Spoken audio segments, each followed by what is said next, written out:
All right, guys, we are live on the lunch break here at FNGO this Monday, September 15th. Hope you guys are having a fantastic start to your week. Hope it's better than mine. I feel like I'm dragging a little bit. Was very busy this weekend, and hopefully today we can hear about what you guys did this weekend. There were a lot of options for a lot of you guys out there. Coleman Jones, last day of freedom before surgery tomorrow. I'm scared to death, unfortunately, never been under the knife. Hey, come on, tough it out, buddy. You'll be just fine. A lot of technology out there that's going to keep you safe, all right? So I think you'll be just fine. Tyler Shelnut, what's up? Doug, how you doing, buddy? Anyway, hold on one second. They're around back. Okay, sorry, buddy. Yeah. Appreciate it. Anyway, sorry. My partner don't learn how to lock a door, and therefore I just had somebody walk in here. So you guys forgive me on that. And Tyler Shelnut, I'm dragging too. Good Lord. I'm telling you, it is what it is, right?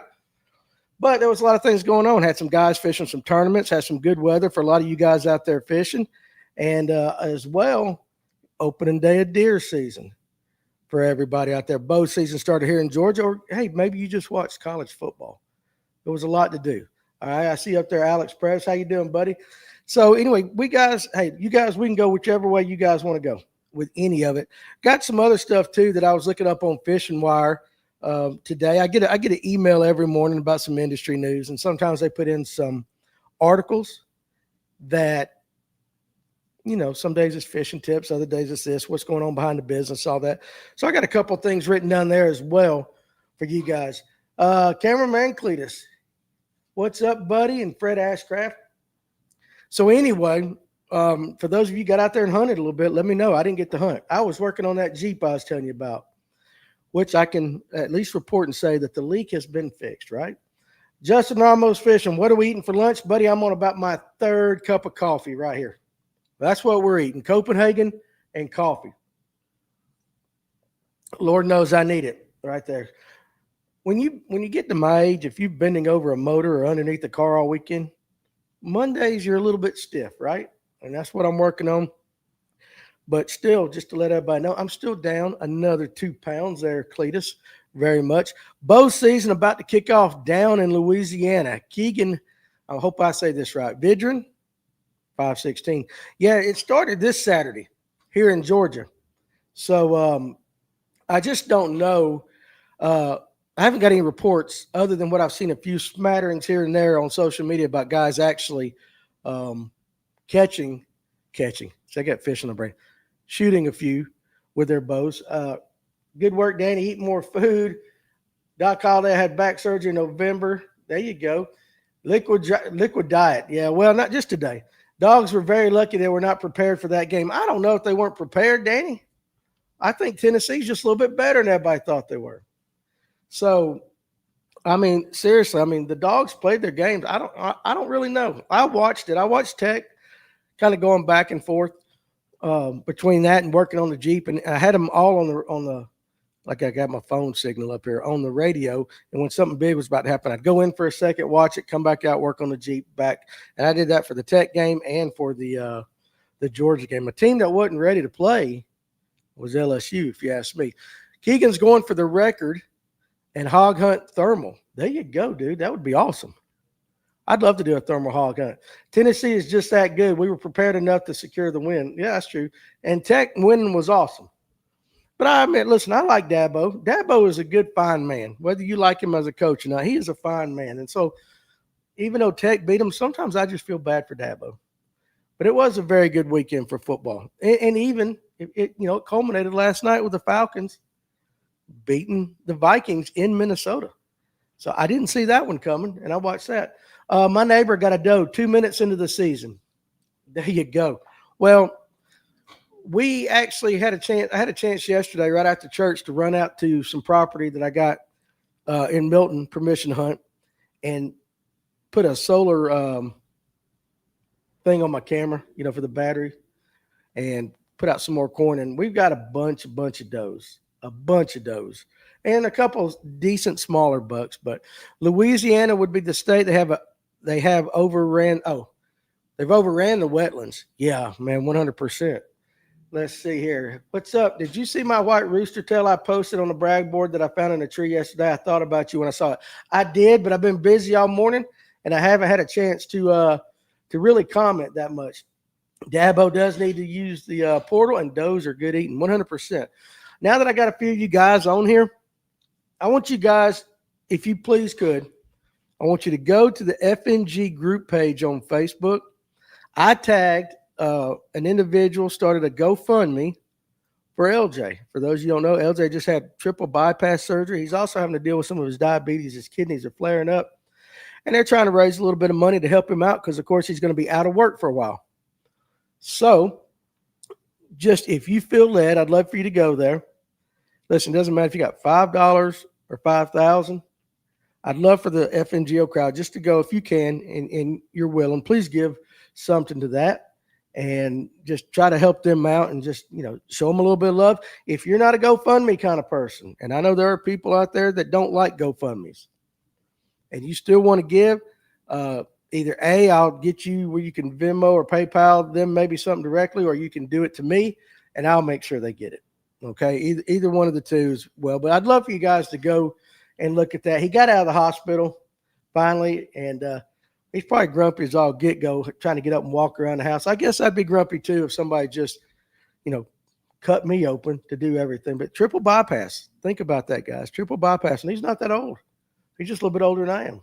So if you could, please do that. Also want to make everybody aware, too, it's on Facebook. You can go to the Fish North Georgia group page. It is pinned to the featured right there.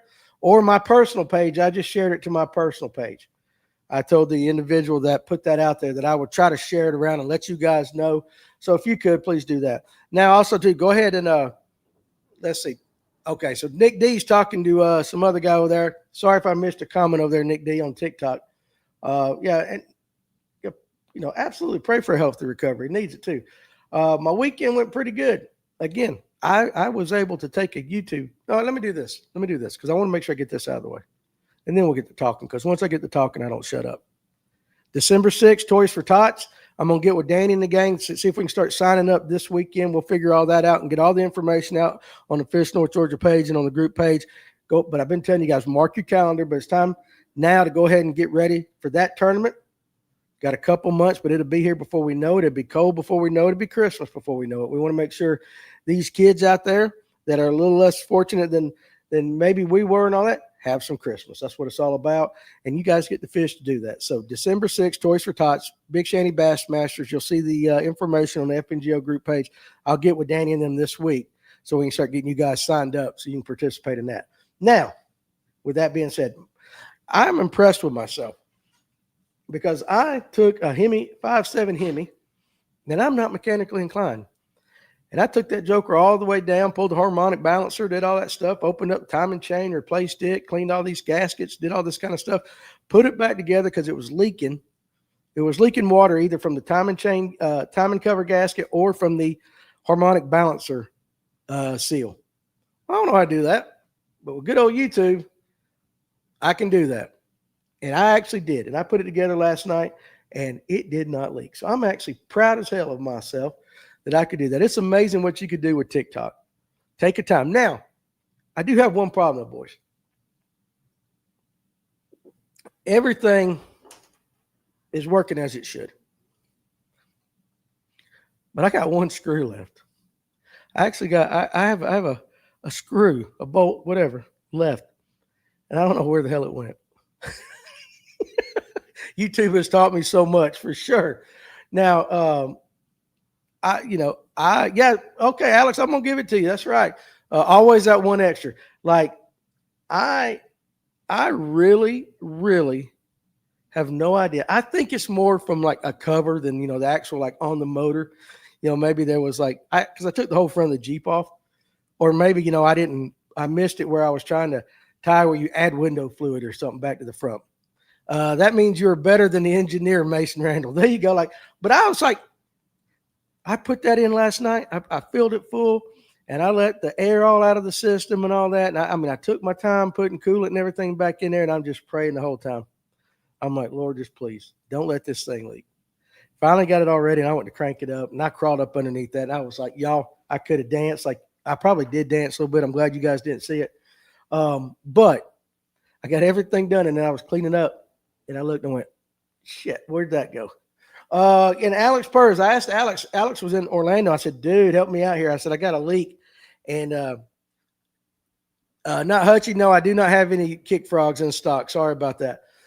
And Alex, he hit one of his buddies up and he said, timing chain cover. It's probably leaking. Hell, I didn't even know. But I feel good. Now, Cletus, I know Brock Turner, this is something you might, Cletus has blown like 22 tires on his boat trailer in the last, 14 days. Seems like every week it seems like he's bringing me a new tire to take up the Turner tire to get replaced. But on this last one, I meant to tell you, Cletus, Brock looked at it and he said, looks like you locked up. Nick D, I blew one yesterday. He said when he was looking at it, he said it looks like you locked up and was just skidding. So I don't know if you've had any problems, if you could feel that or something, but the way that it was, I guess, worn right there where it blew out, he said, locked it up, huh? And I said, hell, I don't know. It ain't mine. But what's up, Tracy Coker? I said, it's Clint's. I said, everyone I bring to you is Clint's. And but that's what he said. So I don't know, dude. Maybe check your trailer for a reason that it's locking up. But that's exactly what Brock said. It, because it looked like that wheel just stopped turning and just sat there, and you just grinded it all the way down till you lost it. I think it's the heat and air pressure issues or something. Is that with yours, Nick D, on your trailer? Listen, we used to blow a bunch of wheel bearings. Then come to find out the axle was bent and everything. I had to get a new axle. Let's see. I don't know why you're saying weight reduction. I don't know what that means. If there ain't a bolt missing, I don't trust you as a mechanic. Well, I had one. If you have leftover parts, you win. If you have leftover, that means you were efficient with your parts if you have bolts left over, for sure. Amanda threw that bolt in there trying to screw with you. Yeah, she might have done that. I can see that. For sure, I could see that. Cletus, you might need to consult my fiance's business. I'm telling you, something like that. Boy, man, blow some tires. Tyler Shelnut. No, Cletus does need foam-filled tires. And does the trailer have brakes on it, Clint? That's what some people are asking right there. I should have took a picture of it because, guys, if you can imagine, and this tire was fairly new, boys. It looked like it locked up. This one specifically, 2 of the blown tires were unrelated to the trailer, yeah. But this one absolutely looked like it locked up. It was almost like if you just took some sandpaper or something and just wore it down in one spot. So for sure, I locked up a trailer a weekend or 2 ago. I was going to speed limit and the light changed at the wrong time and I didn't want to run it. Not my proudest moment. It happens. It happens. We blew out a wheel bearing on a Saturday afternoon coming back from hard labor and decided to go through Atlanta. So it was about, 4:30, 5 o'clock, maybe an hour or 2 later than that. And all of a sudden, Josh and I were in his truck and we were smoking cigars. All right. So we're sitting there and he rolled the window down. Probably looked like we were doing, having a little fun with some other produce. But we were smoking cigars and we've been up since like 2:30 in the morning. So our eyes are red as all get go. Anyway, this guy beside us he gets our attention. He's like, your trailer's on fire or whatever. Your wheel's on fire. Smoke billowing all over the place. Downtown Atlanta, right there at Georgia Tech, wherever that big yellow bridge is. What is that? 17th Street? Okay, not the best place in the world that lose a wheel bearing. And we went on out, ended up, we had a mobile mechanic came out there. And he actually went to an AutoZone, and they didn't have the actual wheel bearing. He actually bought a bunch of different parts. And he basically came back and rigged that thing up, and we were able to drive it up 575 home. Now, we didn't leave Atlanta till probably after 11. I don't know. It was crazy. Well, we're going into Canton, and we're hungry because we're going up 515. We're like, let's go into the Taco Bell. Second, we pulled off blue lights. All right. Now, listen, you guys remember what I said earlier. We've been up since maybe 2 o'clock in the morning. Been smoking cigars, hot as hell, sitting in the concrete in downtown Atlanta on a Saturday night. So when those police officers saw our eyeballs, they were bloodshot red. I mean, we looked like trash, boys. We looked bad. But luckily, I think they let us off. Of course, it was a typical, hey, you got a trailer light out. But, yeah, that was a hell of a day. And it ended up having to replace an axle. And I didn't even know this. The axle on our boat, I didn't know this. I thought all axles were straight. Actually, some of them have a slight bend in the middle. Who the hell knew? I didn't. I'm not a mechanic. Learned that when we did this. A lot of folks run incorrect air pressure in their trailer tires. Trailer tires need to be 50 psi cold. Okay, there you go. We learned something. Throwing out that your trailer brakes might be too high. I didn't know that was a thing. Now, Ken says quit hitting the brakes so hard when you see a hot chick at the lake. Now, that is very, very possible. That is very possible. Danny, you have the one I have is the one that fell off the trailer. It wasn't even on it. Okay, I got you. So that was the one that was where it should have been. Deer ran out in front of me and I locked it up. I think that's what happened to the one Saturday. Yeah, I got his spare and I'm thinking, okay, he'll be all right. And what do we see in the Bike Club Messenger on Facebook? Where were you at, Clint? Where were you at, to be honest with you? Somewhere up north. He's got a picture as he pulled into the boat ramp. He's got another flat tire. And I'm like, good Lord. Yeah, those deer. I'm telling you, the deer are everywhere. Holly Springs, PD, Danny. I think it was Canton. I think it was the city of Canton. He was at Chattooga. Okay. All right, there you go. There you go. So anyway, but Brock's got your tire. I told him I was going to pick it up in the morning. So I should have it ready for you tomorrow when you get here. But that's what he said. He said locked it up. Now, let's change subject. For those of you that were out of your house, not watching football, well, there's a lot of guys who do that on Saturdays now here in the fall. But if you were out fishing or if you were out doing a little bow hunting, how did your weekend go? Kind of give us a report. What's up, Underwood? And yeah, you got another tire for me. Well, we'll get it fixed. But what'd you guys see on the water? Because I can tell you, since I didn't get to do either, I got to put out a little bit of feed at one of my spots, but I didn't get to actually hunt. First of all, it was kind of hot for me to hunt. But what did you see on the water? I'm curious as to how, we had that cold spell. Now we've been warm now for a week. Did it affect it? Did the top water bite kick back on? Did any of you guys experience some top water? What happened? If you were hunting, how did the deer move? Was it morning, midday, afternoon? What did you see? What's up, Gone Fishing with Ed? So I'm very, very curious. I have to live vicariously through you guys right now because I didn't do it. Now, I plan on doing it this coming up weekend. I'm definitely going to go bow hunt. Maybe fish. We'll see. Let's see. Caught them pretty good Saturday, just no big one. So, Alex, I assume you being in a kayak, you were on Lanier and you probably were fishing shallow, right? Congrats, Underwood snuck up to Chattooga and took some money. Yeah, he jumped in. Kevin Underwood with Lipstick Fish and jumped into the No Wake Nation, their first tournament up on Chattooga. And listen, there's some hammers in that club, some young hammers in that club. But yeah, congratulations on jumping up there. Not hardly ever fishing Chattooga. It might have even been his first time up there. I'm not 100% sure, but took second place. So that just shows me I know kind of how Kevin fishes. So I kind of have an idea, but I'll let him tell you what was going on there. Tyler Shellnut says, I caught one from the timber right off the jump. The pattern I found died off around 10:30, 11. And then the poker run kept me from fishing the main lake stuff. That's right. You got to watch that poker run, the up there on Lanier, where everybody that's got one of them boats that's got like 252,000 horsepower decide they're just going to zoom. Which, if we're being honest, other than the speed, they probably put off a lot less weight than the weight boats. They're probably not as bad, but I do get it. I would not want to be out on the main lake of Lanier with one of them jokers coming by. I don't even know how fast they run, but plenty fast enough for me. Plenty fast enough for me. So let's see. What's up, Kevin McShann? Alex says, I saw a lot of topwater blow-ups, but everyone I made it over to them, they'd be back down. That is the one bad thing about a kayak, right? But he caught most of his fish 30 feet or less. And Kevin, he popped up there. Yeah, it was his first time on Chattooga. Jumped up there. Second place. Now, Kevin, I'm just going to ask you, you ain't got to say what pattern. Just, I fished with you. Was it one of your Lanier patterns that actually worked up there? Or did you have to do something totally different? Just curious. Cletus said, heard nothing but good things about the No Wake Nation. I'd fished them, but they overlapped my GSM schedule. Great turnout for that place too. So yeah, pretty good. And what's up, Atlanta Outdoors? Now, Tyler said the wake was not bad. Speared away from a yacht though. So I absolutely get it. Saw one guy got up to 140 miles per hour, Aaron said. Now, that's fast. Guys, that's fast in a boat. And now, granted, those boats are a lot bigger.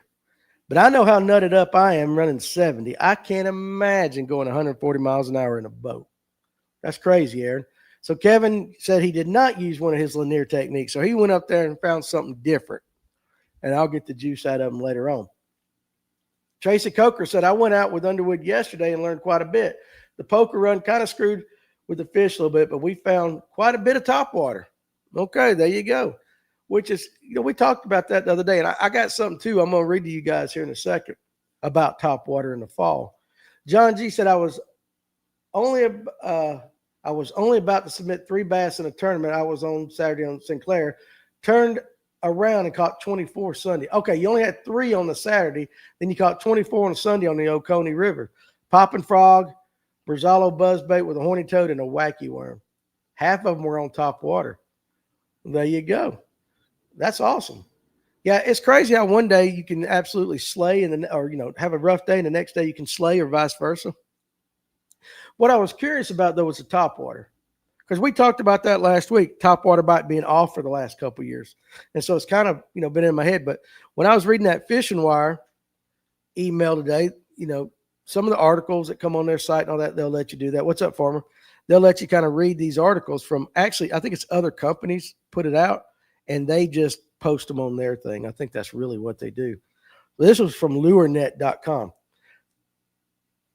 Their top 5 autumn topwater baits. And you guys got to guess. Top 5 topwater baits for the fall. I don't know why people say autumn.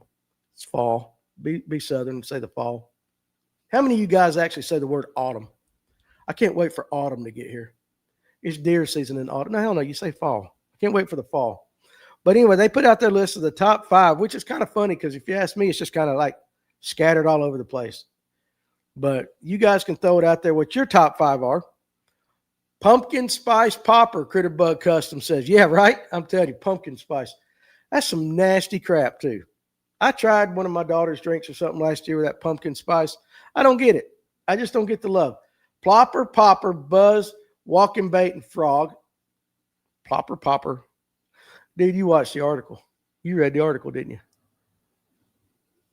What's up, Pontoon Jody? Yeah, this was their list of the top 5 autumn topwater baits. Frog lures, poppers, walking topwaters, buzz baits, tail spins like choppos.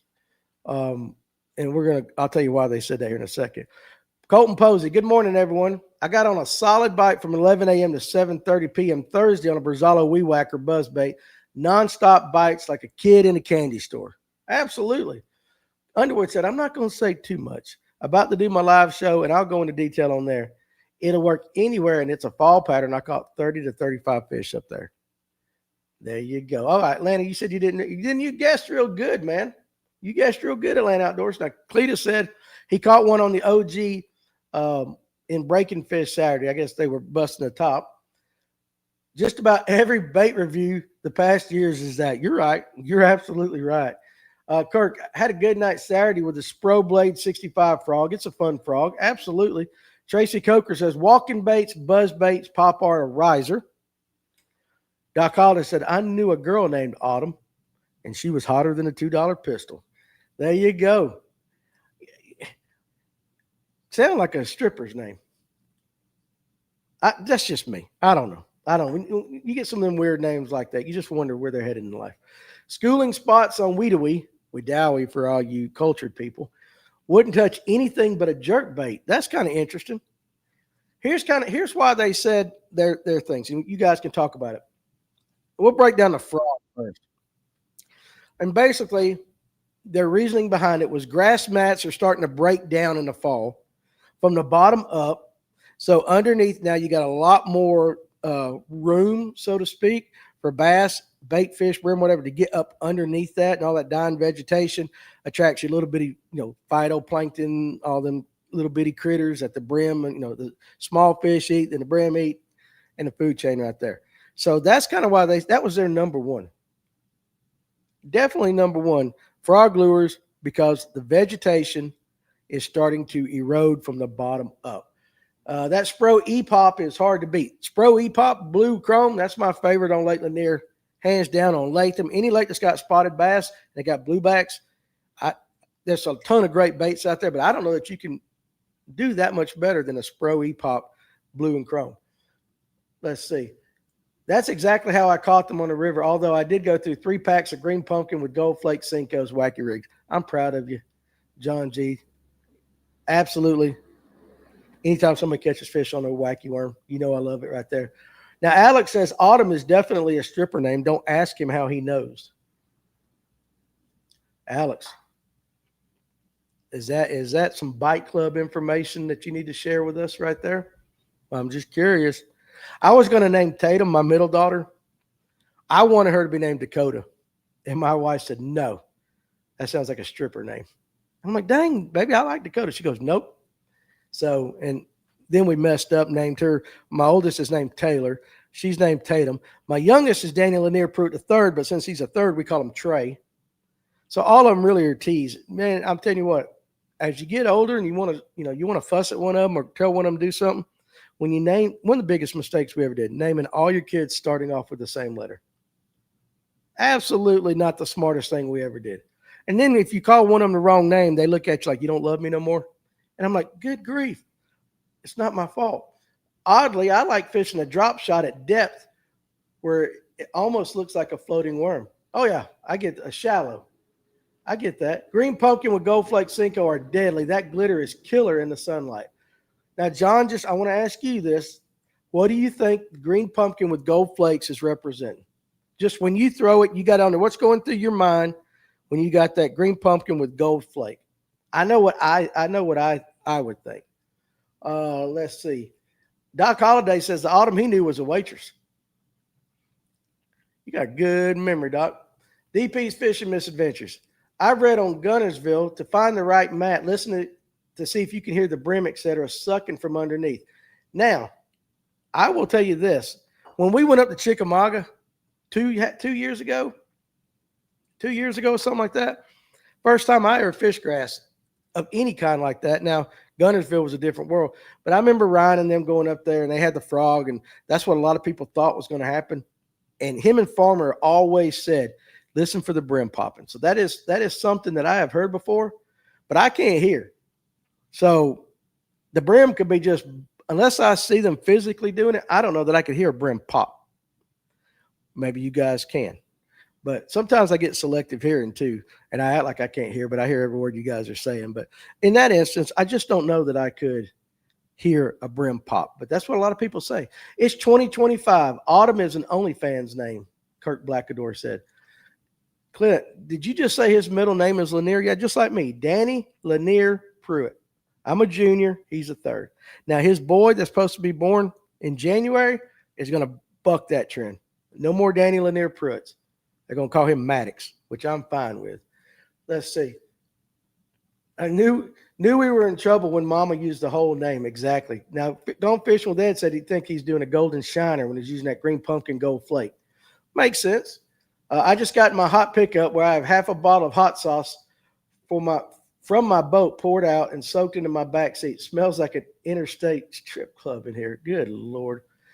Listen for them popping rocks, baby. I guess I get what you're saying right there. The Autumns that I knew in college are all conservative Christian wives now. Listen, it can happen. It can happen. Everybody at some point has got to come to the Lord. I get it. You can smell them bluegill too. Well, see, gone fishing with that, that's another problem. I can't smell either. My hearing's not what it used to be. I mean, those 80s, Van Halen, all that treble guitar and all that going on into the early 90s, absolutely ruined my hearing. My grandfather could never say the right name of the grandson he was talking to. Most of the time it came out Stewie Steve. Steven Sturgeon says, hey, I get it. Listen. Now, John G. John G has really upped the ante right here in the chat, boys. And, of course, I did not have this on my bingo card for today. I used to live with 2 strippers. I don't know whether I should feel sorry for you or say congratulations. I don't know. You'll have to tell us how that turned out. There's 100 ways I can go with that, and I'm not going to. When we fished Chick, there was a Spro Frog only tournament, if you remember. Yeah, something like that. That's right. I think. Geez, Danny, we need to get you a service dog. 100%. 100%. Listen, I can't smell because of COVID. 2019. I still haven't been able to smell. I get the strong scent of something, or if something's really strong and everybody else can smell it. I get this feeling in my nose that there's something there that I should be smelling, but I can't. I don't know what it is. You know what I'm saying? I just like, I know something stinks, or something's really strong, but my brain is not processing it. But the hearing, 100% on me. And in 30 years of marriage, it was the 80s rock and roll, and I still listen to Van Halen every single day. I'm still jamming out to that. And if you come in here to the shop, many of guys walked in when I've been here at the shop by myself. We got this sound system in here, and they have walked into screeching guitars, full blast. In fact, one day I was putting some stuff up on the wall. We hadn't had a customer all day. Turned around and looked. There was this part about this, I don't know, 60, 70-year-old guy just sitting there looking at me. But I think that was the day I actually had that K-pop, that Korean pop music going on. He looked at me like, what did I just walk into? But yeah, so that is my fault. And then my wife just, 30 years of that, guys. Takes its toll, right? John D said maybe a brim. That's what the green pumpkin is. Yeah. Okay, well, Atlanta Outdoors might have one-upped you right now. I dated a girl that became an OnlyFans girl. There you go. I don't know. What do you guys think? Dated a girl that now has an OnlyFans, or lived with two of those type of girls. I don't know which is. They're both. I mean, depends on it. At my age now, I'm gonna say, guys, you probably shouldn't be doing that if you're a young guy. Clint, all you young guys out there, you don't need that stuff. But that's 53-year-old Danny. 20-year-old Danny is like, yeah, dudes. You know what I'm saying? Now, Kurt Blackador says those bluegills are popping. Even the blown dead grass up here on the bay, and cut off. But that's something I've never been able to hear. I've never been able to hear. Now, let's see. Steven Sturgeon says, get a service dog trained to smell bluegill beds. Smart. Tyler says, I can't smell, but when I was in school and walked in the locker room after gym, I could tell it reeked. So that's where I'm at right there. That's where I'm at. I definitely can tell there's something there.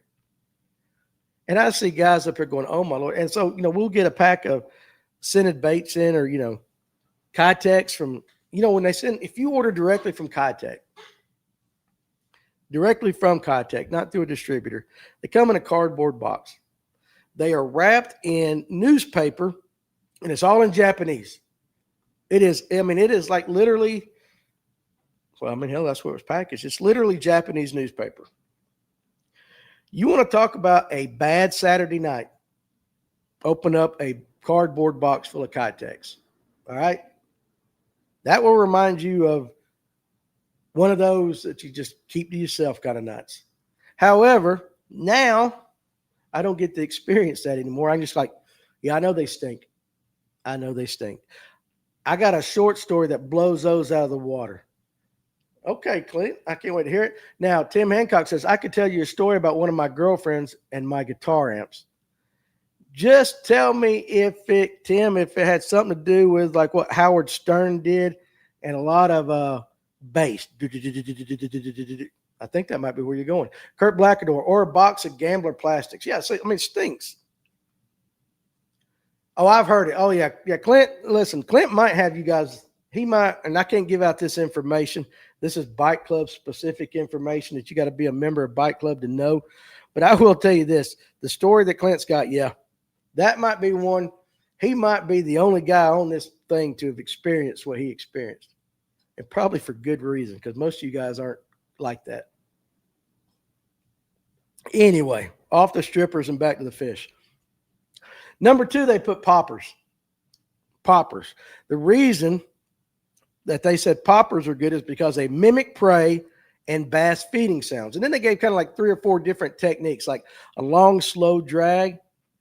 That's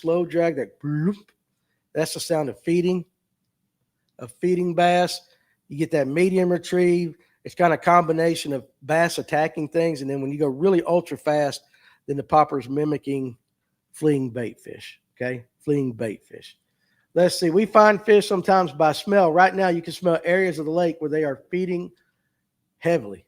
Absolutely. What's up, Cam? Um, y'all just read Atlanta Outdoors comment right there. I just, you guys got to read it. It will not do me any good to say it. Read it. Tim Hancock, yes, sort of, but there was no physical contact between her and the ant, but very close. Good Lord. Tim, you old man. You have to let those boxes of baits, you put Dagas before you try to sell them. I guess basically what you're telling me is to air out for sure. Feeding heavily on bait. That's what Kevin was saying. You could smell them because they're feeding heavily on bait. Now, I can go into, when I've been on the lake and you go into one of them areas, it's like I can smell garlic for about half a second. And sometimes I can kind of get a whiff of a bait fish or something like that. Just, ever so slightly. Almost taste it more than I can smell it. You guys know what I'm saying? Not like literally taste it, but you know what I'm kind of telling you. Like you can tell. You can tell. Also, too, your brain knows that if you're in the back of a creek or something like that and it smells like that, that's probably your sign as to, it should be there. Now, let's see. Colton Posey says, the cool thing about a popper is you can make it have that deep chug sound, spit and walk and so on. Yeah, I guess that's kind of what they're saying is that you could, in theory, mimic so many different things. And, of course, too, if you're on brim beds, you're doing that. If you're on Lake Lanier and you're over a brush pile in 40 feet, you can pull them up from that. So poppers really are, I get that, but I think poppers can be used year round, but they got it down for one of their top 5 fall baits. Now, number 3, they got those max scents are something serious. Dude, like take max scent and times it by about 40 and you got Kitex straight out of a box. I'm with you. I can't smell after COVID, but I smell those max scent baits. Yeah, they can be rough. Now, walking topwaters. Walking topwaters, what they got number 3. Okay, you're talking about your spooks, your Zara spooks. I don't even know, was that Cane Walker? Not even Cane Walker. There's so many other brands like that, but the spook style baits is what everybody talks about. Now, this is what I found kind of interesting.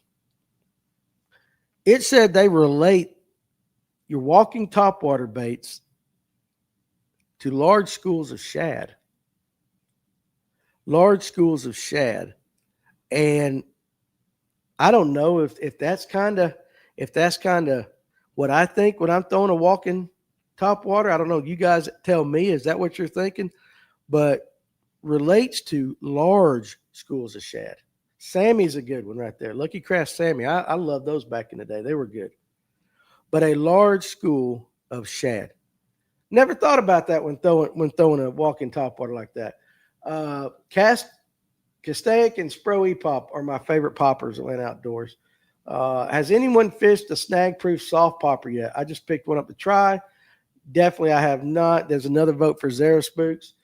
Evergreen Shower Blow is my personal favorite topwater bait for the fall. All good choices. All good choices. But for those of you like Purdue, you're out there, that Zara Spook, do you think about large schools of shad? Because to me, and I could be 100% wrong, when I throw those things, it seems like I'm just trying to call up or just find an aggressive fish, not so much mimicking a school of shad, but I could be wrong. Strike King Sexy Dog and a Head and One Knocker is my go-to. If fish are feeding on threadfin, I like to throw the clear version with a feather treble on the back or VMC blade treble. Now that I agree with. Now, I throw a clear one when I do fish in the fall for that reason. When they're keying in on smaller ones, when they're keying in on smaller baits, sometimes I think after they've seen a summer's worth of all of those baits that you guys have put out there, that if you downsize and go to a clear one, sometimes that's just it. And, of course, it's got to have that feathered treble. 100% got to have that feathered treble. What's up, Tiny Times Production? How are you doing today? Now, number 4 on their list, buzz baits. Happy birthday, Franco Corrado. Yes, he living the fish. Franco, if you guys don't know Franco, you need to. One of the nicest people you will ever meet walking this earth. 100%. But buzz baits, and the reason, it just says you can cover water quickly and you can fish all different types of structure. and you're looking for aggressive fish. Let's see. Agree, looking for the aggressive bite. What do you think they see in a clear bait? I don't think they see it as much as they know something's there. They know something's there. And that's why I think that feathered treble on the back of a clear bait gives them something to key in on. But I think that especially if you got some, if it's got some knockers or some bearings in it, some balls in it, they can hear it. They look up. There's nothing that they visually, you know what I'm saying? Kind of, there's no outline of anything, but they know something's on the surface doing something. And then they see that little feathered treble. And I think they just attack it. But I also think it works better in the fall. And I could be wrong, but for me, it works better in the fall than any other time. Living the Fish on TikTok says a clear evergreen is money. Money. And I believe you. I believe you. All right, Coker, Underwood, we'll see you later. Now, Tracy said he saw a ton of bait fish this morning, and then you guys started commenting. So let me slide it back down and finish reading what he was saying. Where are you at? Where are you at? Oh, there you are. I saw a ton of bait this morning. They didn't start feeding real good until after 8 o'clock. So you guys keep that in mind. Tiny Time said opening day on Saturday. All I seen was 4 does. What about y'all? I'm doing good. I will say on our camera yesterday, we had probably, 2 different bucks and some does. And then that's all through the night. And then the bucks were back this morning. But again, I didn't hunt. Colton Posey, it seems like a lot of guys miss out on topwater prop baits for some reason. Definitely a sleeper bait. Now, they didn't mention that at all, too. Didn't mention it at all. Which, again, goes to your comment. A lot of people don't talk about that. Now, I've heard those be brought up on the show quite a bit this year. But nobody talks about them consistently. You're right. Buzzbait in black or white chart. I tell you what, black buzzbait to me is, I will throw a black buzzbait first. But it's funny, if I'm throwing one with a toad on the back, I throw a white toad.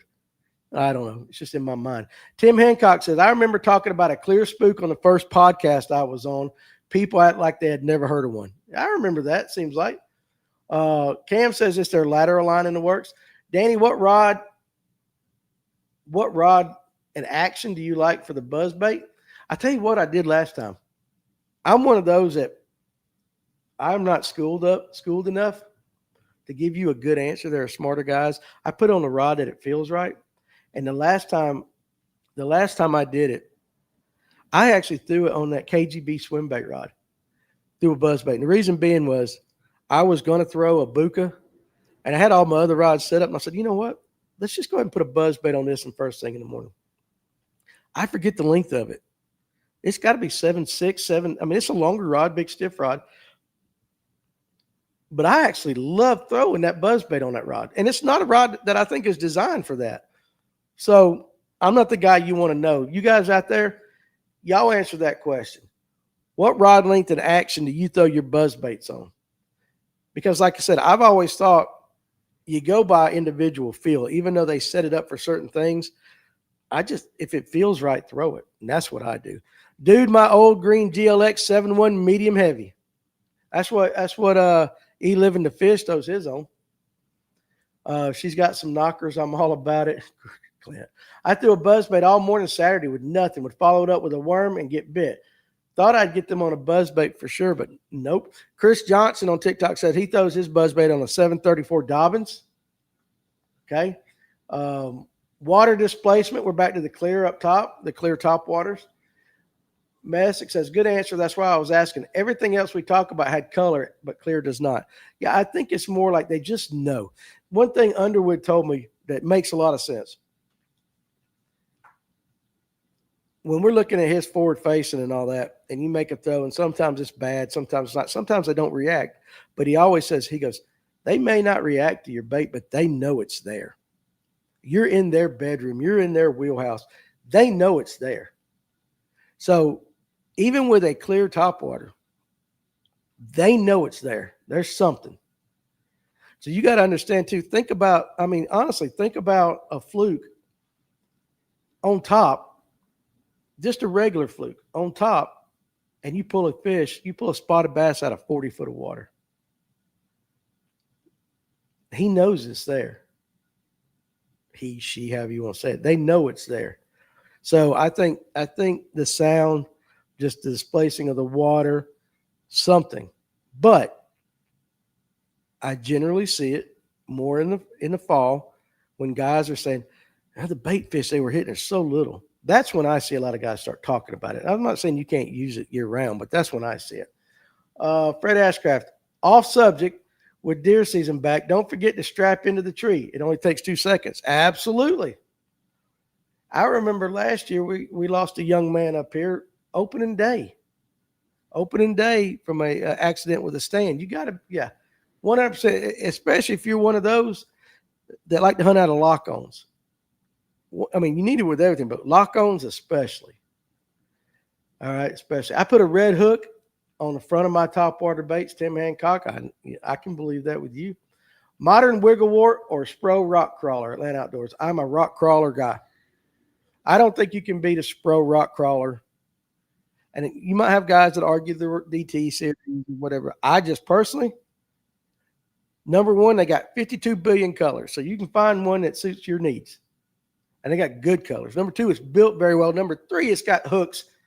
You know what kind of hooks it's got on it. You know what you're going to get with a Spro product when it comes to hooks. Okay? Little gamakatsu people. You know that. And the action. Speaking of rock crawlers, what 2 colors do you like? I like the red bug. I think that's what it's called. With the green pumpkin back, kind of not bright red, but kind of reddish orange side. And then I like to do an old Jonathan Farmer trick. And we've talked about it, so now I can say it. It's like, and you guys think about this one. If you got a Sharpie, you should always keep Sharpies on your boat. And you say, why? Whether it's a Little John or a rock crawler, and other companies do this, Spro has a bait where you got a green pumpkin on top, but the sides are kind of translucent. And they do it with some other colors, but translucent. If you take a red Sharpie and you're out there and you're throwing this and nothing's hitting it, but somebody else is kind of doing well, if you take that red Sharpie, you can color in. If you take your time, you can color in the sides of that bait. And all of a sudden it looks like it just came off the showroom floor that way. Guys use other colors, but that red, there's something about that little, he showed me that with a Little John and a rock crawler. And I'm like, good night. That thing is pretty. Now, do you have to touch it up every once in a while?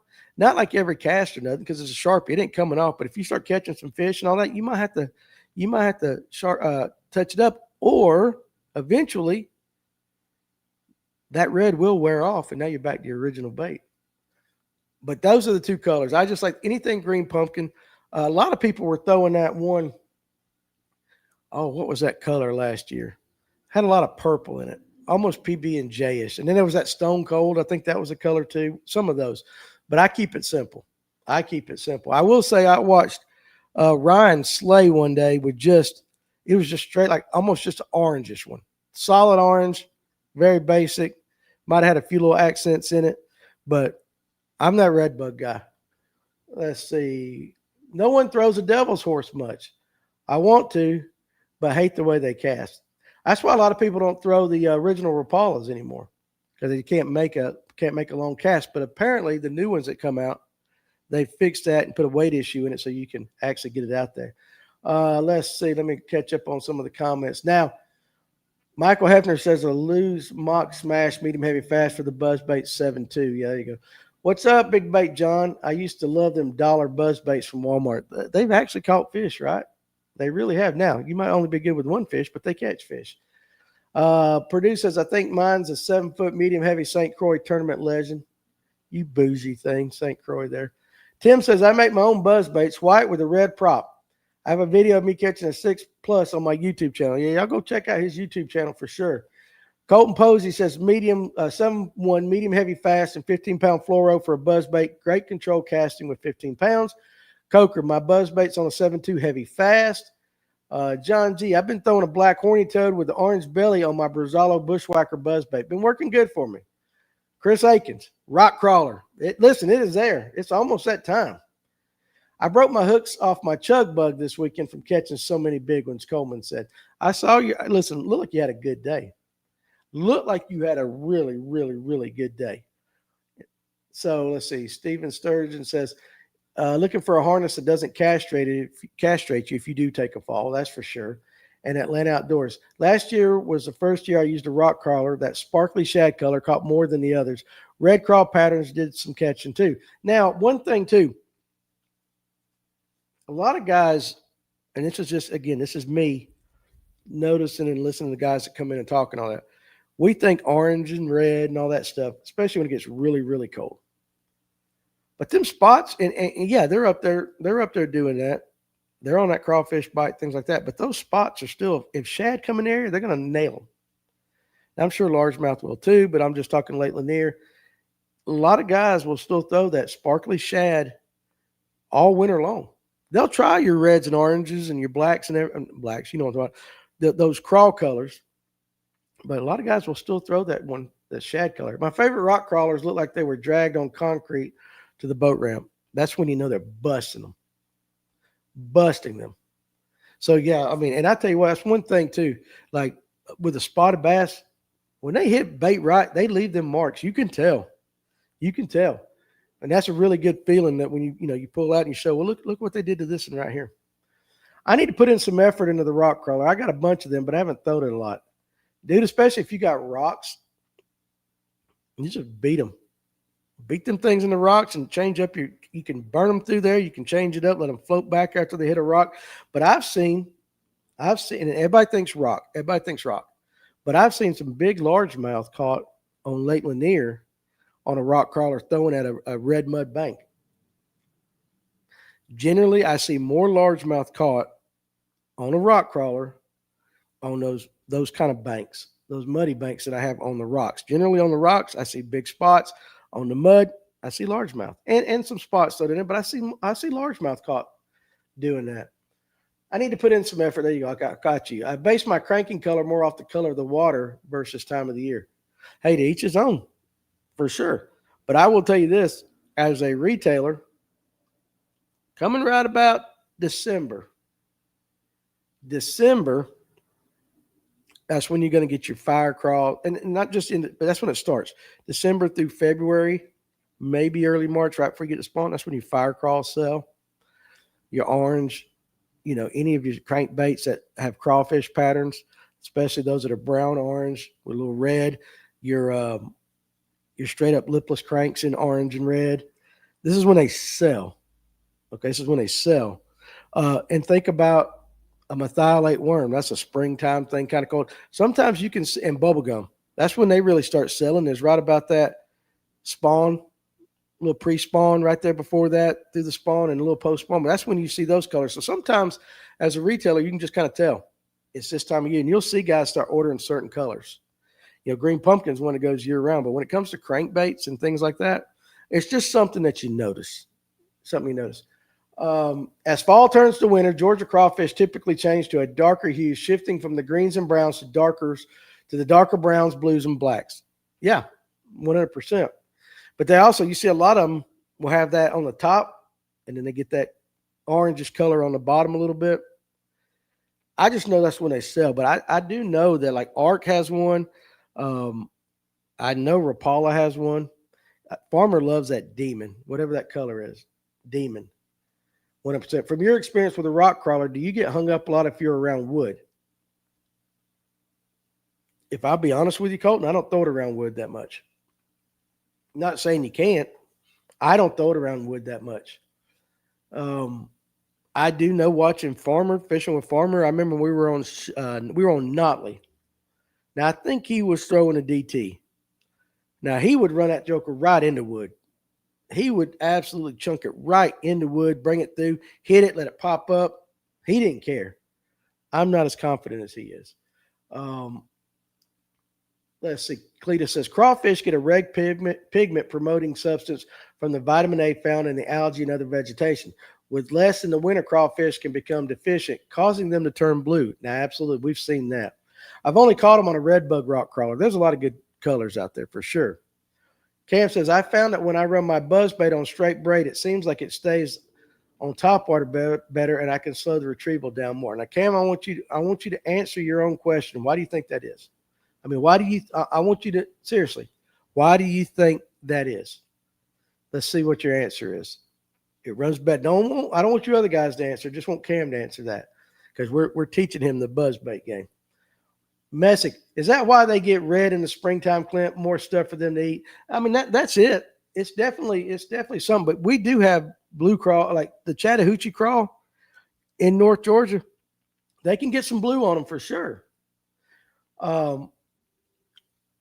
Steven Sturgeon, rather than using other top 5 lures, how about sharing your top 5 sellers? Well, first of all, you got to have stuff in here, so I don't sell nothing here. I'm just kidding. I would say this caught a ton of fish off Red Clay Banks. Pass it on by. I would say in the winter, shaky heads, jigs, rock crawler style crankbaits, and the Rapalas and anything like that, jerk baits, and then your Kitech style underspins, ditch digger kind of stuff. So if you're ditch fishing, you're going to have like that little ditch digger we make where you put a Kitech on the back or underspin and a Kitech style bait. So that's especially up here on Lanier. People are going down the ditches with it.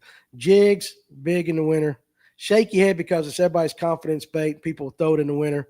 Jerk bait, which I can't figure out how to do. Tough knuckles fishing. How you doing out there, buddy?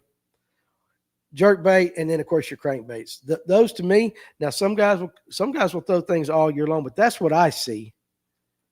That's what I see. And listen to guys talk about it, and just watch what we're doing on the podcast as we start going. And you go back and actually watch episodes from the past few years. Like we always do a jig episode in November. It seems like. Thank you, Tough Knuckles. Appreciate you, buddy. We always see the jigs. Best day I ever had on Lanier by myself was with a shaky head in January. Rock crawler, everybody's throwing that, or those similar style baits. Jerk baits. Yeah, and I mean, what was I said jig? Oh yeah, and then the ditch stuff. Yeah, the ditch stuff's big. I'm terrible with the jerk bait. Me too. My phone misses letters. What I meant to say was never pass on Red Clay Banks. Yeah, I'm kind of doing that with you guys. How about Northern Illinois baits? Oh hell, Tough Knuckles, dude. Corn, because if I was in Illinois right now, I'd be hunting. So we'll go corn and soybeans. But I do have a buddy on here, Steven Sturgeon. What is give me a Northern Illinois bait for the fall into the winter. Michael Hefner says, you can do it, Danny. I spent 2 hours yesterday dragging a lipless rattle trap through laydowns and only got hung up once. Yeah, you can do it. You can do it. I don't know about me, but I don't find that the rock crawler gets hung up because, well, all them crankbaits, if you kind of visualize it, the lips got them pointing down a little bit. So the hooks are out the back. So I guess it just depends on really what you're running it through. You know what I'm saying?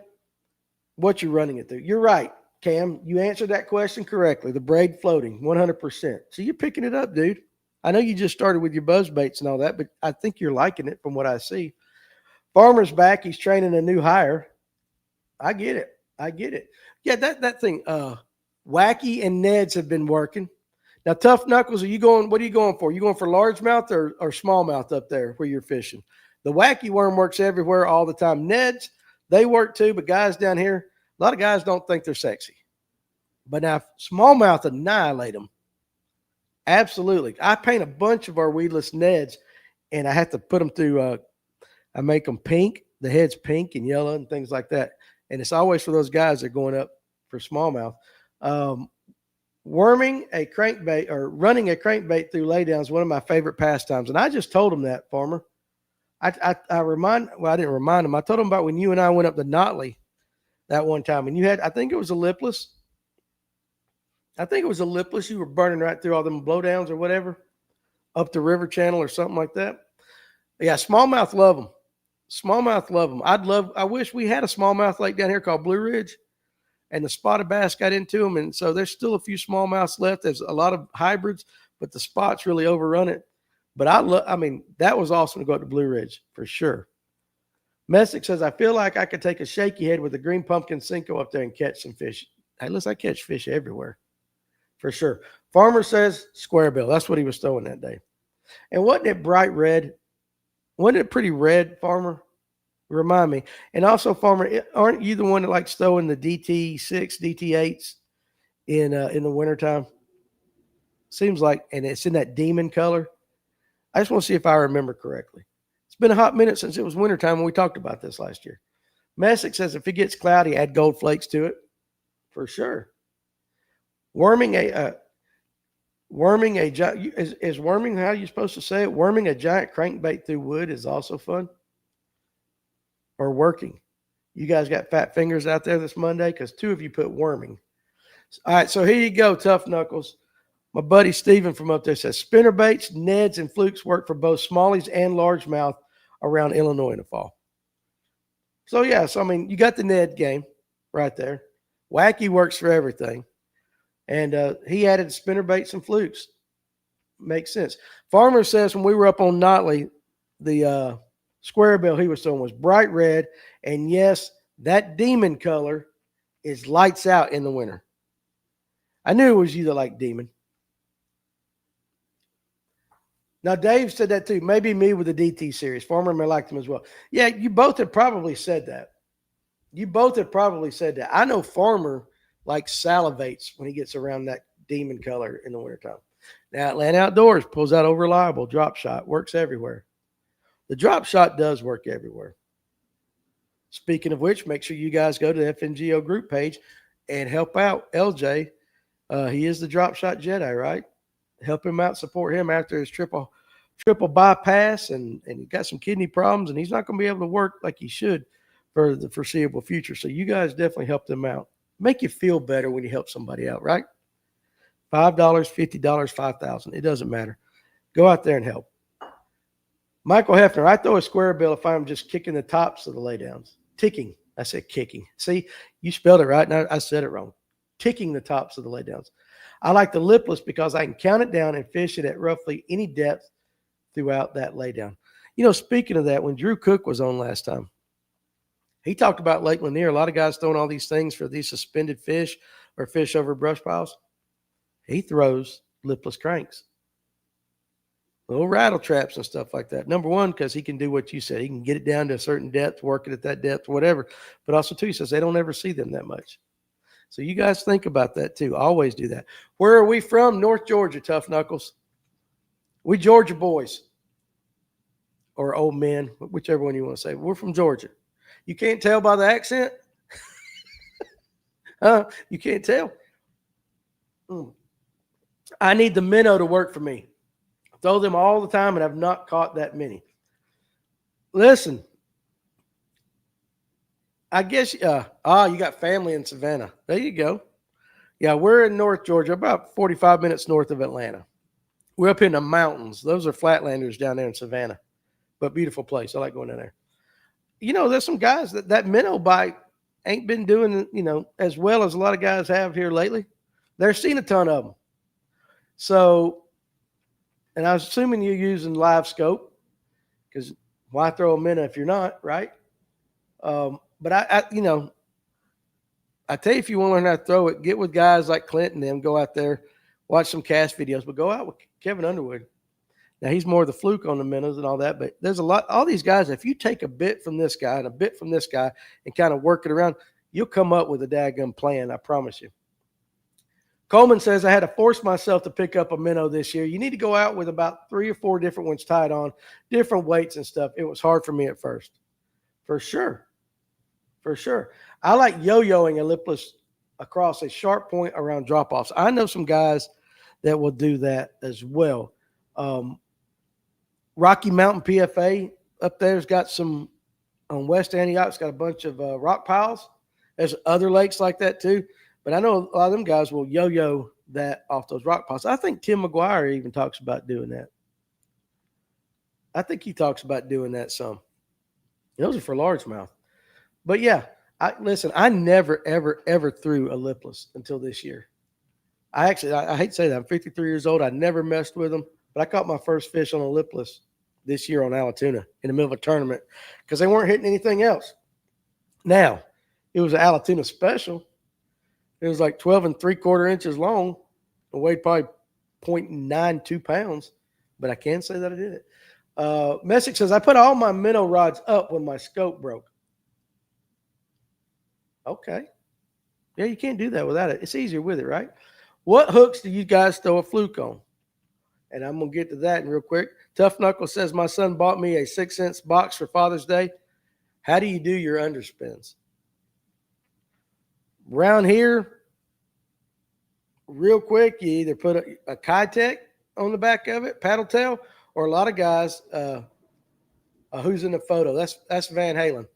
That's my son Van Halen thing with Sammy. A lot of guys also will take an underspin and they'll put a fluke style bait on it too. And depends on where you're working. Like on Lake Lanier, here in the wintertime, the fish like to get in the ditches. And what they'll do is they'll go right down, they'll take that underspin right down in the middle of those ditches, let it hit the bottom and count rocks. I'm trying to set my thing back up for you TikTokers real quick. We done gone on the hour in, and I got to do this again. Come on. There we go. It's really slow today. It's Monday for everything. Come on. There we go. But that's one way that a lot of guys like to do it for sure. And resume. There we go. All right, we're good to go. But speaking of which, that's where a lot of guys do. Oh, you can't remember how the hooks go? Well, the hook's going to be facing up, right? So if you look at, if we're talking about the same thing with the underspin, you got a head here, your blade on the bottom, your hook's up. So you got a hook exposed on the top. So you just run that Kitech through till it gets up to the head and then the hook on top. I should go grab one and let you see it. Let's see. 4-aught hook, Carson. A lot of guys are 4-aught, 5-aught.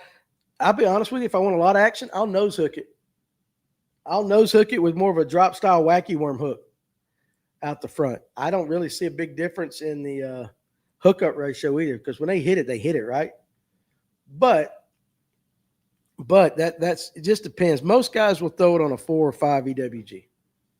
Now, when Fluke Master was on, he talked about, remember, he talked about to keep it head down, take a little nail weight at a 45-degree angle.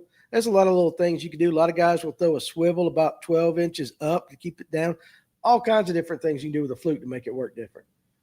According to the guy at GON Expo, you don't put a ball head on a fluke style bait. Yeah, you guys pass this along to GON. If any of you guys know anybody at Georgia Outdoor News that has anything to do with the expo, if you're going to put a fishing tank in there, a bass tank, and you're going to get a guy up there to talk, for goodness sakes, get somebody from Georgia that knows how fish bite in Georgia and how we fish in Georgia. This guy was from Oklahoma, bless his heart. I'm sure he's a fantastic human being. Farmer's blood pressure was about, I don't know, he was about to blow. Because this guy was saying everything not to do is exactly what all you guys do around here. 100%. 100%. And it was just kind of like, I was looking at Farmer and the guys around me. Tony might have been there too. I can't remember. But Farmer was just like, do you believe what this guy's saying? And I'm like, yeah, I don't think that's right. I don't think that's right what he's saying. But anyway, so GON. Great show. I enjoyed it. The bass tank needs to be a Georgia, Alabama, Tennessee kind of angler, but specifically Georgia. If you're in Georgia, that's who you need to get in there, especially with these highland reservoirs. Okay, don't need to bring a guy from Oklahoma into Georgia to tell Georgia boys how to fish. I'm just saying. And that's only because we sat right there while it was going on going, oh my God, I can't believe he said that. I saw a video. Brooks Anderson drops a minnow straight on fish and burns it past him. They don't crush my minnow like they do his. Well, you got to be Brooks, dude. I will say this. Sometimes you guys don't work them fast enough. Tennessee Orange has been working in Georgia recently. There you go, Captain Jay Morgan out there. Alex says, #1 drop shot hook nose rig for my flukes right now. See, I actually prefer hooking the fluke through the nose. And again, you guys know me. I like a smaller hook on everything because I think if you pin them, you're going to get them. That's just me. You're not going to boat flip them unless you just want to try, but you can pin them just like that. I said they do in the trout world. I got some, good grief, what are they called? She's number 22s or number something like that hooks. These Rainbow Warrior midges in the other day. And I'm like, I don't even know how you could get line through there. It'd have to be like frog's ass fine just to tie it. I can't even see it. But if you can catch, and I know some people disagreed with me a little bit, but if you can catch a 20-inch trout and pin that thing and you can get one of them boogers in there on that, you can catch all the bass you want to catch on a number 1, number 2, 1/0, 2/0 wacky worm drop shot hook. Just what I think. And I could be wrong. That's why they don't pay me big money to teach you guys how to fish. I mostly throw flukes weightless as a jerk bait as well. Cameraman Cletus said he just saw FedEx dropping off a rod tube that he didn't expect. Hey, Christmas, right? Christmas in September. Captain Morgan, a blind squirrel finds an acorn every once in a while. Go Dogs. Now, you guys up to y'all arguing college football. I tell you what, listen. Thought Georgia was going to lose. I really did. But when they got that false start penalty, right before that kid had to kick that ball, that was the worst thing that could have happened. The worst thing that could have happened. Now, also, too, I'm not like a lot of you guys are, is that, and maybe just one or two of you guys on here, but a lot of guys, you guys live and die by what an 18 and 22-year-old does on a football field. I mean, your week is ruined if your team lost on Saturday. And I'm just sitting back thinking, you know what? What was that kid, 19 years old? Are you on YouTube? Yes, at FNGO. And actually, you'll get a better camera and sound on YouTube. That's where we normally go. Yeah, go to FNGO on YouTube. But I'm sitting here thinking, that kid's 19. 100-something thousand people, whatever. Game on the line, TV, all that stuff. I'm telling you, know what I would have done at 19? I'd have kicked my center right in the ass with that ball. I'd have topped it like I do the golf ball. There's a lot of pressure on them kids. For sure. Coleman, I know the director of the expo. You're talking about that. I saw you up there say we should do the bait thing next year. I will tell you what.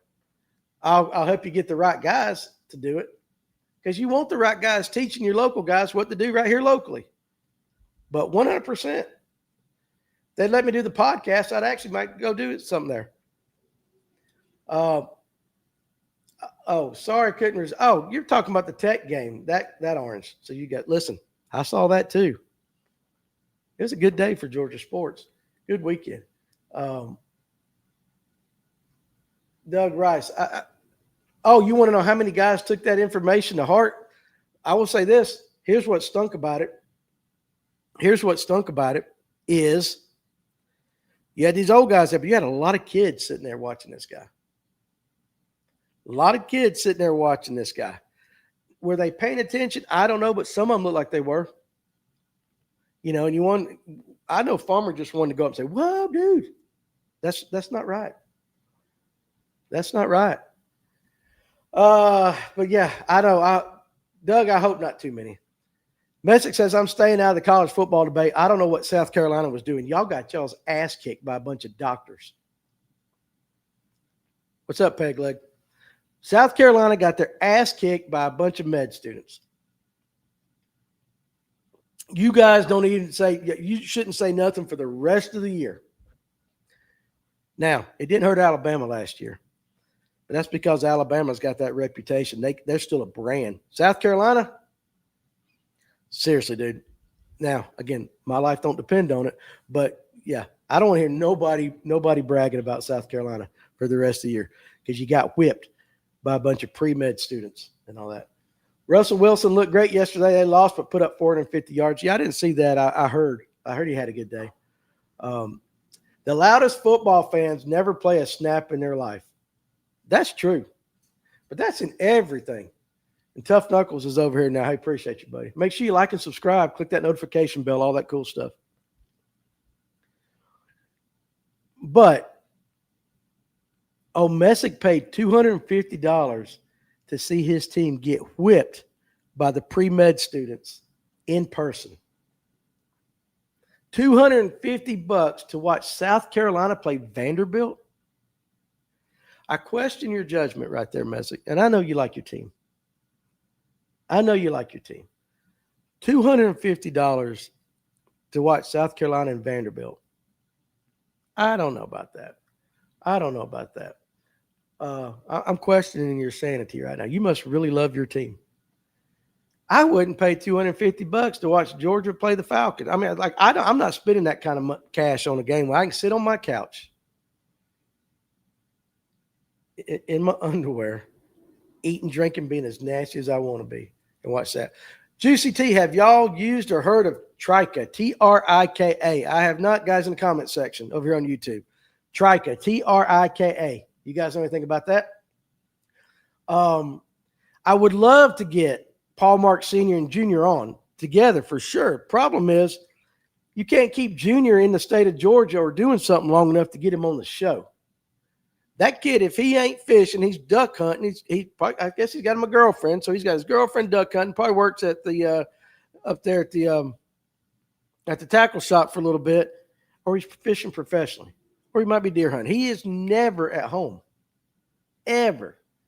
I probably could get his dad on before I could get him on. Anybody heard of Trika? Trika on YouTube. I spent $475 to watch the last game in the Dome. We played the Packers to go to the Super Bowl. Maybe. $475 buys a lot of things that you can sit there and eat nachos at home and all that. Then you got to deal with traffic. Now, don't get me wrong. I like watching live sports from time to time, and I probably would pay that much. I probably would.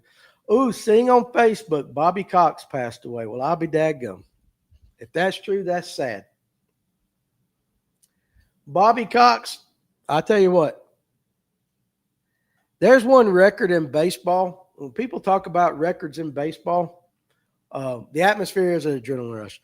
When people talk about records in baseball that will never be broken, they talk about, Ripken, consecutive games, or they'll bring up DiMaggio's hitting streak, or lots of different things. I'm telling you, one record that I don't think will ever be broken is the amount of times a manager's been thrown out of a baseball game like Bobby Cox. I think he's almost double the next guy. When Jeff Blauser, and you guys don't remember Jeff Blauser, he used to play shortstop for the Braves. He'd come up here every once in a while, come in the shop, and he would talk about Cox. Bobby Cox would see his player out there. And this is from one of the guys that played it. This is from Jeff Blauser. Bobby Cox would see his guy out there fussing. And he wouldn't have the first clue as to what his guy was fussing about. But he would run out there to protect his player and just start calling the guy names. Blauser said that he's actually watched Cox fuss about something that wasn't even what they were fussing about. Sometimes he'd go out there and fuss about a call if a guy got tagged out at second. He didn't care. He wanted to get in between his player and the ump, and he'd just go berserk. And it was always entertaining to watch, if you be honest. Trika looks like semi-bougie Rod. So there you go. That's just what a guy, Steven Sturgeon, said on YouTube, buddy, about your Trika. Bobby Cox passing away. Wow. Man's been here a while. Bar Dog, what's up? But that is tough, man. He's trying to confirm it now. Yeah, if you can, that would be awesome. I unfollowed and unsubbed everything WWE too. They are taking some of the biggest events to Saudi Arabia. The wrestlers all look miserable in the press conference. Listen, I quit watching wrestling back in the late 70s, early 80s. My wrestling was sitting there at Granny's house on the weekend watching Tommy Wildfire Rich, Mr. Wrestling number 1, Mr. Wrestling number 2, the superstar. Remember, he was the bad guy. Back then. True story.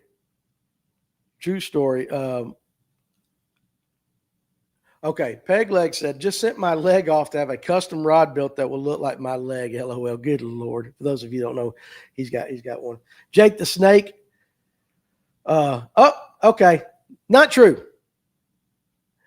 What? Danny said, I got clickbaited, guys. Sorry. Okay, good. So Bobby Cox ain't dead. Damn it, Danny. But still, the story rings true. Bobby Cox still kicking, did not pass Walter Walsh. Danny, this is what happens when old guys like you are on the internet. That's why I get friend requests from my mama about every week and a half. But okay, good. What's up, Ditch Pickle Daddy? Well, okay, good. I'm happy. But I'm not lying. Bobby Cox is that if that record's ever broke, I don't think it can be broke these days because the media is too hard on managers and all that. But I mean, Bobby Cox would argue with a brick wall if he thought it would save one of his players. Honest to God. Let's see. Doug Rice said, I saw my buddy snap one of those Triker rods on a hook set. For sure. Who do you think will replace Snicker? I'm not so sure he's gone. All right, guys, this is coming from TikTok. Ditch Pickle Daddy asked for you guys to pray for my wife and him. We're in the ER. So you guys throw up you prayers out there. Throw it up for Ditch Pickle Daddy for sure, dude. Let us know how everything's going. Keep us in the loop, man, and hope everything is okay. Absolutely, dude. Jake the Snake. But yeah, I was saying about the wrestlers. Yeah, I'm all over the place. It's like I make love here. All over. The other day, about a month and a half ago, Tommy Rich pulls up on my Facebook as someone you may know. Like, I didn't know he was still alive, guys. I didn't know he was still alive. I thought Tommy Rich had passed. But no, he's still got his white hair and he's living in Tennessee or somewhere now. Now, Walter Walsh says Tricker rods are outstanding. Does anyone own any of the Duckett Jacob Wheeler BC rods, the blue and white ones? The approachable one on YouTube would like to know. It's a great name, dude, the approachable one. We should all be more approachable. Now, Danny he comes back at me, even though he got clickbaited because he's an old man. He did say autumn, if you guys remember the beginning of the show. Autumn was nice. I bet she was. Tough Knuckles, appreciate that. He uses them. I don't know. And let's see. Robleski, Danny, how was your weekend? Busy, dude. Played mechanic all weekend. I got more grease.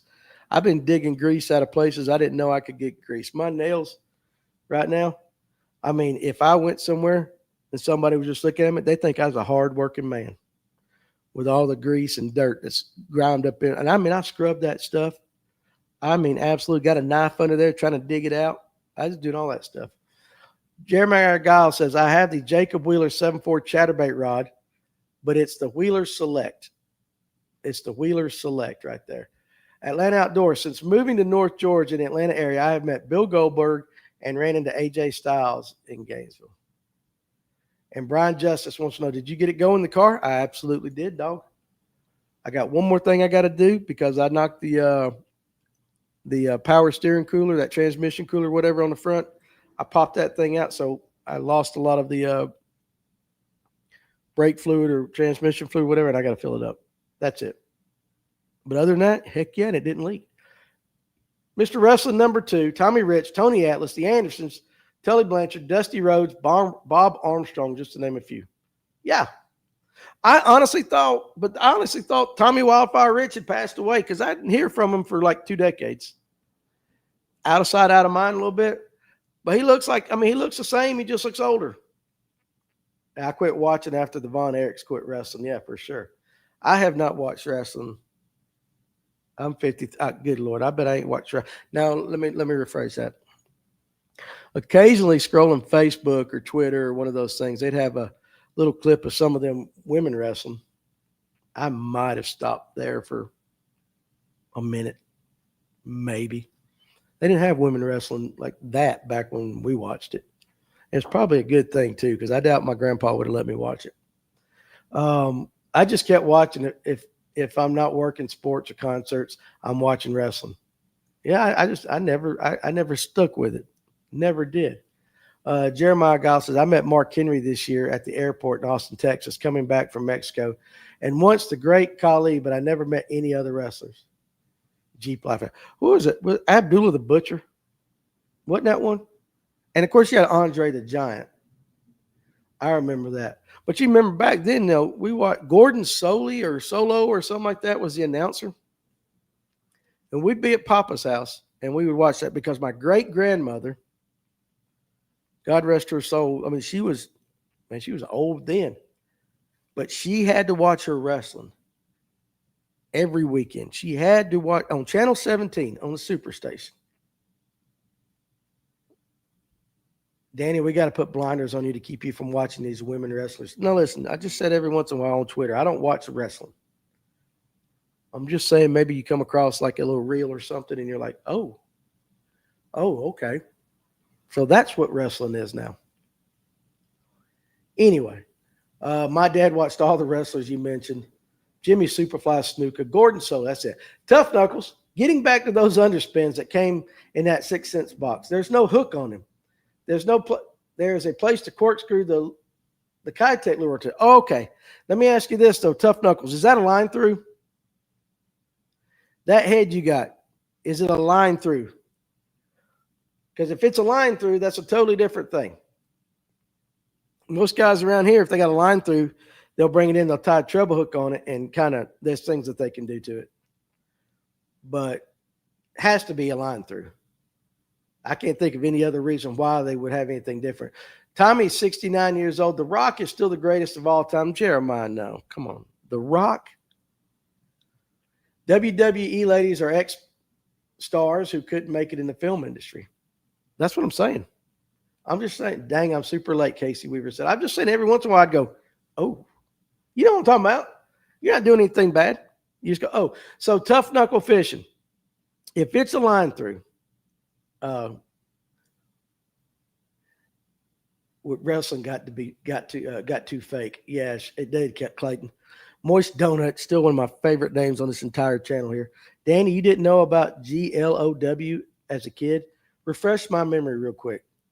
But anyway, tough knuckles, yeah, you take your line through that. You screw your Kitech, or you take your line through, and you can put, most guys will take that, and they'll take a treble hook, and everybody's a little different, but take a treble hook, tie it to your line through, and then in the back of your fluke, which is probably more used for a fluke than it would be a Kitech, but you can do either one of them, and take your bottom treble hook and stick it into the thing so you got your other 2 points facing forward.